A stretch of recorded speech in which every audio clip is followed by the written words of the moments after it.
మనం ఇప్పుడు 21వ శతాబ్దంలోని అత్యంత శక్తివంతమైన సాంకేతిక విప్లవంలో ఉన్నాం. అదే ఆర్టిఫిషియల్ ఇంటెలిజెన్స్. కానీ ఈ ఏఐ వాడడం వల్ల మన భవిష్యత్తుపై చాలా గంభీరమైన ప్రభావాలు పడే అవకాశాలు ఉన్నాయంటూ శాస్త్రవేత్తలు హెచ్చరిస్తున్నారు. మనలో చాలా మందికి తెలుసు, ఏఐ ప్రాసెసింగ్ అంటే జీపీయూలు, డేటా సెంటర్లు అన్నీ కలిపి పనిచేస్తాయి. అయితే ఈ డేటా సెంటర్లను చల్లగా ఉంచడానికి భారీగా నీరు అవసరం. ఇదే ఇప్పుడు ప్రపంచాన్ని ప్రమాదకరమైన దిశలో నడిపిస్తోంది.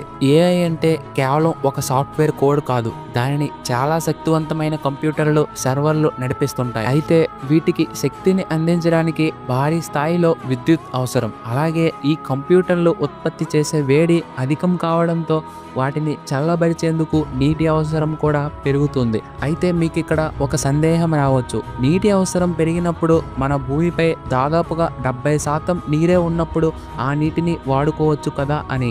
ఏఐ కంపెనీలు ప్రత్యేకంగా స్వచ్ఛమైన నీటిని అంటే ఫ్రెష్ వాటర్ మాత్రమే ఉపయోగిస్తాయి. ఎందుకంటే కార్బన్ పొల్యూషన్ మరియు ఇతర డస్ట్ పార్టికల్స్ లేని నీరు మాత్రమే ఈ డేటా సెంటర్లను మరియు సర్వర్లను సమర్థవంతంగా చల్లబరచగలుగుతాయి. అదే ఒకవేళ సముద్రంలో లభించే ఉప్పు నీరు గాని వేరే ఇతర ఏ వాటర్ వాడినా సరే వాటిలో ఉండే కార్బన్ మరియు ఐరన్ పార్టికల్స్ వల్ల ఈ డేటా సెంటర్స్ తుప్పుపట్టి త్వరగా పాడైపోయే ఛాన్సెస్ ఉంటాయి. మీకు తెలుసా, 2022-23లో మైక్రోసాఫ్ట్ తన డేటా సెంటర్లో కూల్గా ఉంచడానికి నీటి వినియోగాన్ని 34% పెంచుకుంది. అలాగే గత కొంతకాలంగా మనం చాట్‌జీపీటీ, డీప్‌సీక్, గూగుల్ జెమినై వంటి ఏఐలను విపరీతంగా వాడుతున్నాం.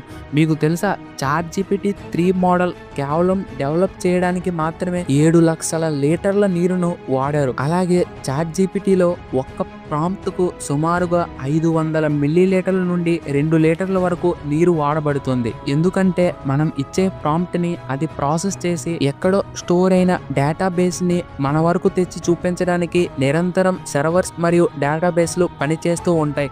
అందుచేతనే వీటిని కూల్ చేయడానికి మరింత ఎక్కువ వాటర్ అవసరమవుతుంది. ఇది ఇలా ఉండగా ఇటీవల గిబ్లీ స్టైల్, యానిమీ స్టైల్ ఆర్ట్ను ఏఐ సృష్టించడం విపరీతంగా పెరిగిపోతుంది. కానీ దీని వెనుక ఒక పెద్ద నష్టం ఉంది. 2021లో గిబ్లీ స్టైల్ ఆర్ట్ జనరేషన్ కోసం ఉపయోగించిన నీటి పరిమాణం ఒక స్థాయిలో ఉండగా 2024 నాటికి ఇది 3 to 4 టైమ్స్ పెరిగింది.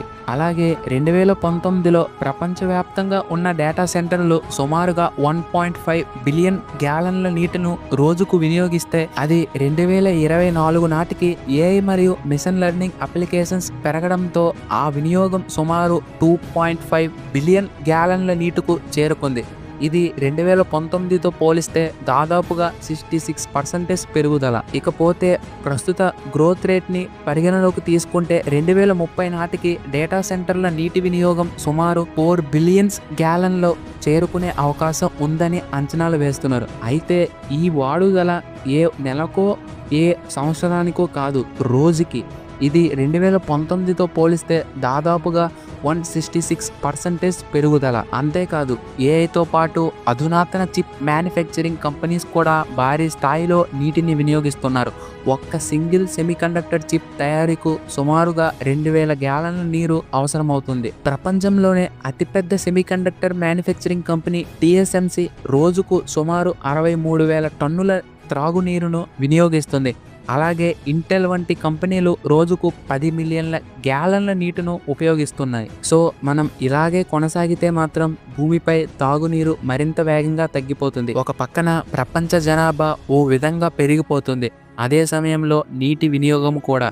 ఏఐ డేటా సెంటర్స్ వల్ల నీటి వినియోగం రోజు రోజుకి పెరుగుతుంది. సో వీలైనంత వరకు ఈ చాట్‌జీపీటీ, డీప్‌సీక్ వంటి ఏఐలను అవసరానికి మాత్రమే వాడండి. అంతేగాని ఖాళీగా ఉన్నాం కదా అలా ట్రై చేద్దామని ఊరకే చాట్‌జీపీటీని, డీప్‌సీక్ని వాడేయకండి. అలాగే ఇప్పుడు బాగా ట్రెండ్ అవుతున్న ఈ గిబ్లీ ఆర్ట్ మరియు యానిమేషన్ వంటి పిక్చర్స్ జనరేట్ చేయడం కాస్త ఆపండి. నిజానికి అలా జనరేట్ చేయడం వల్ల వచ్చే లాభం మనకి ఏమీ ఉండదు.